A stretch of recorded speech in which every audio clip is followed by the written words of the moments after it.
Congratulations, you made it to part 4 and you haven't died yet. So, as I was saying, just like my pages, give me feedback. I really appreciate it. I just want to see how I'm doing, where I'm going with this. Hopefully I can make this bigger and much more of a wider audience will be able to accept this. I don't know.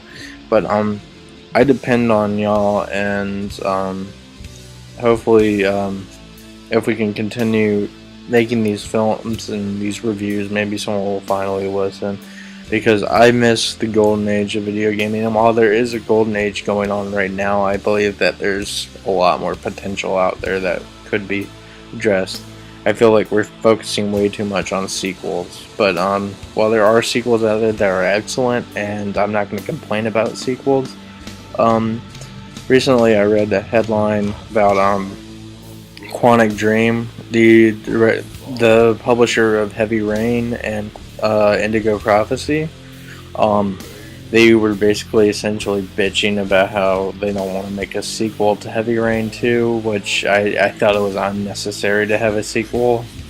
I'm kind of glad that they decided not to go with a sequel, but they were saying that there's a lack of originality out there, and there is that lack of originality.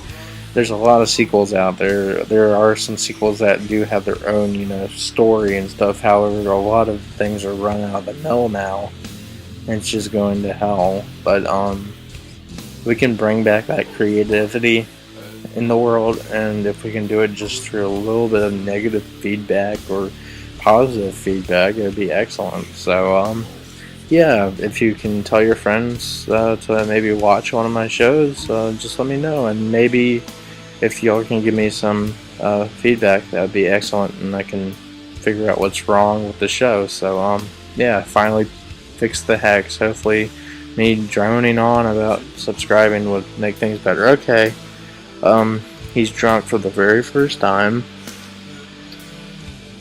Oh God, what is wrong with this? Why am I watching this?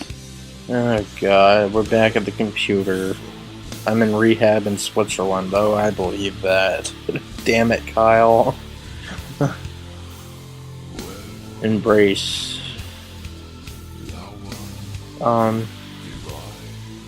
Why do we care what happened to Kyle?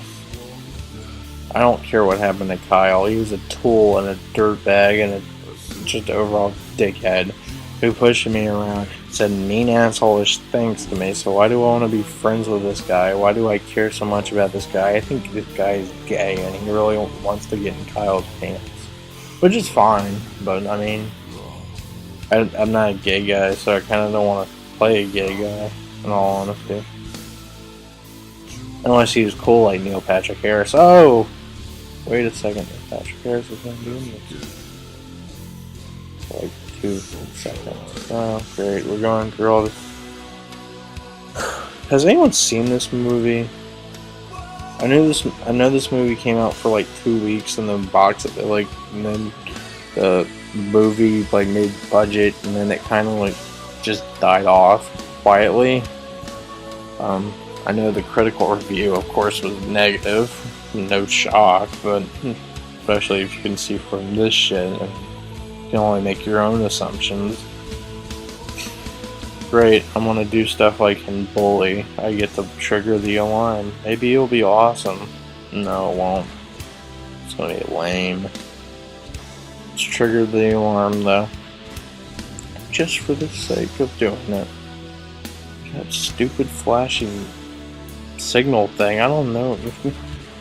Oh, everybody. Where is everybody? Hello? Anyone? Oh, great. Everybody magically teleported outside. I guess they thought that we didn't need them in the way in order to get to Kyle's locker. God forbid that they were in the way to get to Kyle's locker.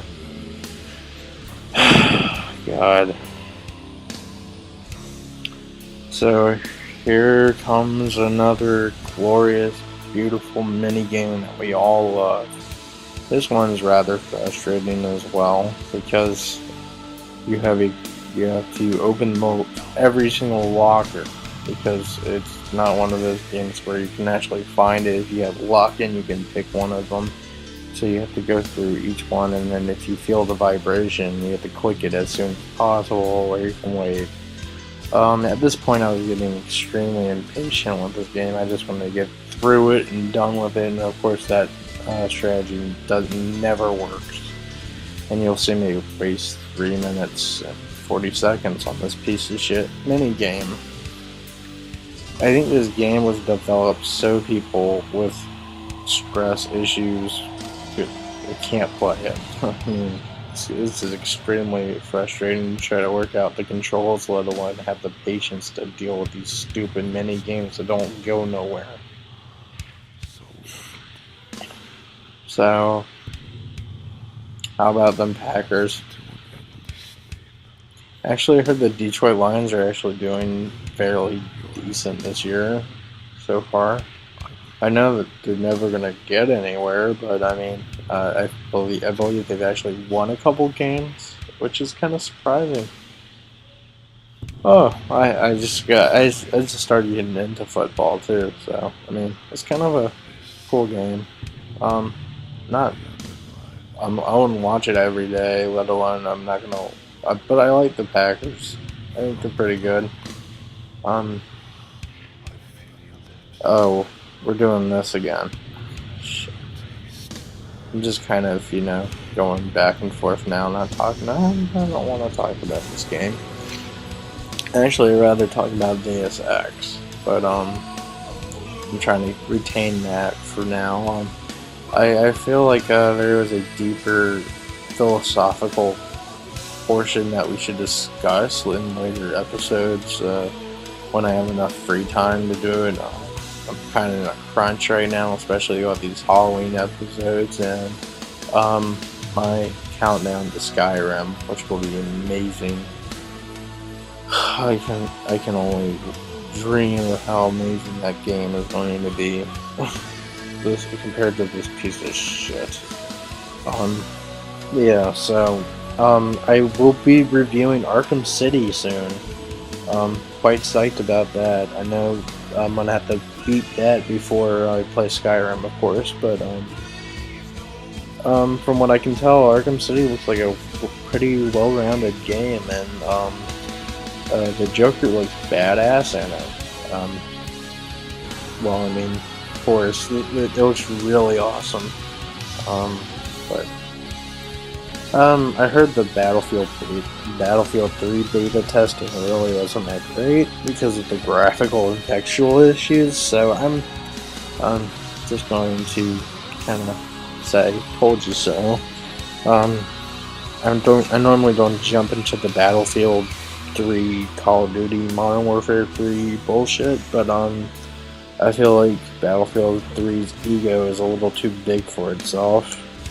Although the game looks amazing, especially from the trailers that I've seen that I can't put in any of my shows because they're really bitchy about it. They kind of just take down whatever they see it because I guess, that's kind of one of the things about their ego that drives me nuts. I liked Bad Company too, but not as much as Call of Duty, and I don't know, I think it's just personal preference. If I had to think of which one I would probably prefer, especially this year, I'm gonna have to say Call of Duty 3, because while people just bitch that it's kind of a, beat on the old horse or whatever,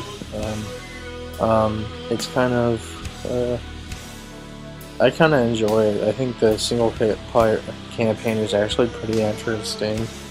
It's kind of a dumb story, but I mean, I enjoy it. I mean, I didn't have any problems with it, and I don't think anyone had a problem with it until they saw Battlefield 3 and people started pulling out guns and started talking shit at each other. Then everybody jumped into the Battlefield 3 camp. Which, I mean, if you like Battlefield 3, I mean, that's totally fine. I'm gonna buy both, so I don't care, but I am kind of hesitant on Battlefield 3 simply for the fact that their ego is so big and so annoying lately that I think they're compensating for